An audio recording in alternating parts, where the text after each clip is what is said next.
Hey there, folks. Imagine yourself deep in the misty, pine-scented forests of a quintessential Canadian logging town, where the thunderous symphony of buzzing sawmills has echoed through generations, fueling dreams, forging families, and building the very soul of communities, only to be shattered by an abrupt, chilling silence as colossal production slashes tear through the industry like a relentless storm, idling machines, emptying lots, and unraveling lives in an instant, painting a portrait of despair that's all too real across Ontario's vast woodlands and Quebec's hardy hamlets, where titans like Interfor and Domter are forced to halt operations, unleashing economic tremors that expose the fragility of a nation under siege. This isn't fiction.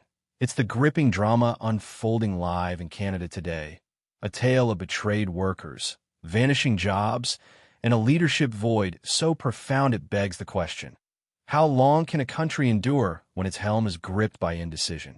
Welcome to the Zone Media Network, your unfiltered lens into the stories that ignite passion and demand action.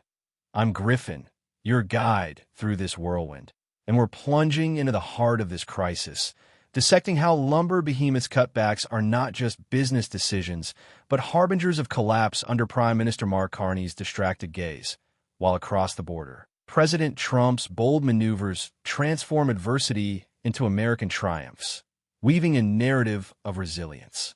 That leaves Canada in the dust. Hang on tight, because we're unraveling every thread from the raw human anguish to the seismic shifts ahead, and by the finale, you'll be fired up to champion the change our North needs now. Let's ignite this journey with Interfor's earth-shaking revelation, a global forestry powerhouse declaring war on its own output by slashing 145 million board feet, a heart-stopping 12% dip for the year's remainder, rippling across North American strongholds, including Ontario's key outposts in Sault Ste. Marie, Gogama, Timmins, Nairn Centre, and Elk Lake, where the fog of uncertainty hangs heavy, and union voices rise in a chorus demanding an ironclad U.S. trade pact to halt the slide before it engulfs everything in perpetual downturn. Drawing from CTV's Corey Nordstrom's riveting coverage, the firm's press blast details a tactical retreat via slashed hours, stretch holidays, reshuffled shifts, and drawn-out maintenance pauses, all fueled by dismal markets and economic shadows that strangle growth, with salt mill crews already scarred by prior hits touching a third of staff, shielding roughly 60 in skilled trades and veteran rotations, but condemning juniors to bi-weekly unemployment stints, amassing 3 or 4 weeks of limbo over 2 months sans total pink slips. Yet the sting runs deeper, as a union insider laments the soul-crushing betrayal in the Canada-U.S. bond, a once-trusted alliance now weaponized into a calculated economic assault that crushes spirits and sparks widespread dismay. Interfor's interview blackout only heightens the intrigue, but their words pinpoint a housing sector in freefall, battered by towering interest rates and inflationary gales that stall builds and evaporate lumber cravings, culminating in dormant Ontario mills, trimmed U.S. lines, and vast board feet vanishing from pipelines, dooming forestry-dependent enclaves, vibrant for eras to spectral stillness, where ancestral clans ponder if their timber-tied destinies can weather the gale. Yet peel back the layers, and this saga screams of epic leadership lapses, spotlighting Prime Minister Mark Carney's fixation on worldly spectacles, globe-trotting to Davos for elite whispers, championing Emerald Packs, haggling over jet fighters, and strutting with EU and German allies on defense fronts, while sidelining the crumbling pillars of Canada's essence, styling himself as the unflinching ex-banker with worldly wisdom, but botching fundamentals amid unchecked inflation, households buckling under escalating tabs for fuel, groceries, and shelter, and debts scaling dizzying peaks. Carney's odes to shield employment and branch into fresh markets echo emptily against U.S. tariffs spiking past 35% on softwood, hailed by Yankee mills decrying Canadian cutthroat tactics and subsidy slights, imperiling over 250 BC family outfits and legions of livelihoods. hammering home that global glamour can't mask homeland havoc. Interfor's slashes symbolize a virulent decay, infiltrating Canada's industrial core, aligning with agriculture's nosedive in sales and roles that gutted regions. Now echoed in forestry's fade, where shuttered sites unleashed domino disasters, starved schools, bankrupt boutiques, hamlets morphing into forsaken shells rife with rage, sorrow, and a betrayal that intensifies daily as Carney dodges the fray.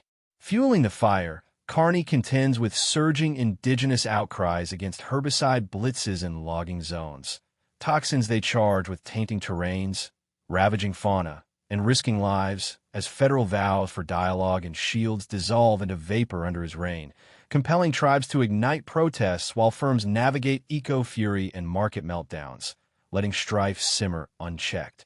Concurrently, tariff phantoms breed chaos in building realms, where sellers fumble quotes, constructors sweat volatile costs, and buyers bolt from ballooning prices, mirroring COVID chain nightmares with stockpiles and pullouts galore, as the Northeastern Retail Lumber Association cautions that border battles scar mutually, sealing plants, inflating values, and birthing absurd cycles of cross-frontier timber taxed back home. This triple onslaught, financial freefall, societal sparks, governance gridlock, freezes funders, halts hubs, and scatters staff towards slim pickings.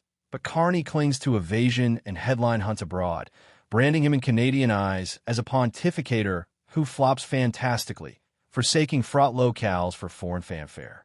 The jarring U.S. parallel pierces deepest. There, despite reductions, Trump infuses optimism by scouting novel arenas, clinching accords, and vowing to crews that slumps are fleeting, harnessing his legacy to radiate unbreakable might, evolving where Canada erodes, striking swiftly as Carney wavers, morphing hurdles into emblems of Yankee grit and self-command, amplifying every northern stumble to exalt American supremacy in assets, power, and Western guidance. And right as Interfor's thunderclap lingered in the air, a fresh jolt struck with Domter's decree to pause its Maniwaki sawmill in Quebec, benching 80 souls in an enclave 130 kilometers Ottawa northward, where the plant transcends mere gigs. It's the pulsing core and its autumn freeze, pinned on tariffs towering over 35% that hobble rivalry, signals the year's second blackout for a spot relaunched in June post-December dormancy, as CTV's Tyler Fleming's poignant dispatch relays the gut wrench. From hands like Philippe Foster, whose solid wages and rooted existences fray in a modest burg, now wrestling with evaporated earnings and foggy fates. In Maniwaki's ilk, the mill's hush resounds past perimeters, crippling corner commerce from lost patrons, spurring kin to flee, and courting enduring area atrophy that might span epochs to mend. Yet Ottawa's retort is a void of echoes. No crisis blueprints, no worker lifelines, no hint Parliament perceives the peril, rendering Carney's command akin to outright desertion from Hill's ivory towers. This Interfor Domter duo, bridging Ontario and Quebec, unveils a deliberate downfall design, threaded by terminations and turmoil, materializing fully on Carney's shift as Trump capitalizes on these snapshots to trumpet U.S. agility over Canadian crumble, fortifying his supremacy storyline in storm navigation. Broadening the lens, this timber turmoil nests in a protracted economic ebb now erupting. Inflation mocks mastery assertions. Food fees ascend, compelling essentials trims. Leases and loans gobble gains, stranding youthful clans penniless monthly. Home debts demolish benchmarks, and loans turn elite amid rate wrath. Canada's timeless titans in timber, fuel, farms, and fabs, anchors of steadiness and hope, deteriorate domino style.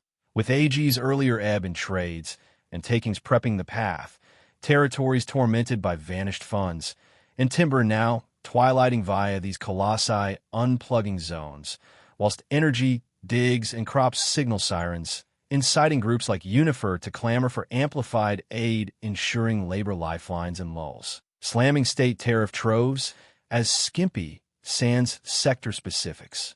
The repercussions radiate relentlessly. A padlocked plant pummels beyond payrolls, battering bistros banking on breaks, pumps powering rigs, academies anchored on assessments, rinks writing endorsements, all unraveling societal seams, sapping state spirit, shattering opportunity trust, and propelling progeny border-bound for beacons, transmuting bustling bastions into phantom frames.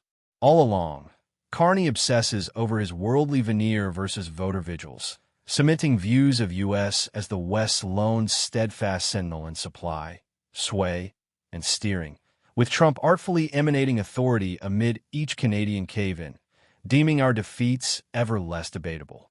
This swelling storm shifts from fiscal to factional fury, with sealed sites, ousted operators, and teetering townships kindling raw wrath at Carney's aloofness, evolving from rustic rumbles to metropolitan howls, where nationals stir to slipping stations, stashes, and shots.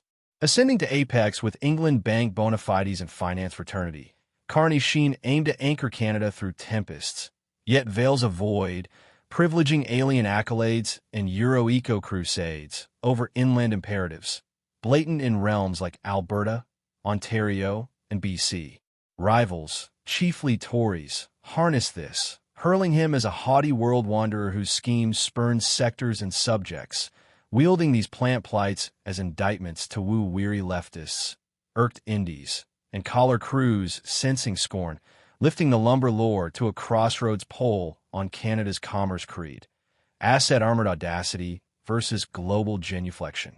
The tinderbox thrives on the Yankee yardstick. Trump, working warriors warden and crude, cast, and combust, steals his spiel with every Canuck closure, positing U.S. upswings from populist prioritizing shields, versus Carney's cosmopolitan compulsion, a dialectic daunting him, shown in spasmodic spats, smearing skeptics, and scenarios for self-sown slips, galvanizing zealots, but repelling regulars who sniff scramble over savvy.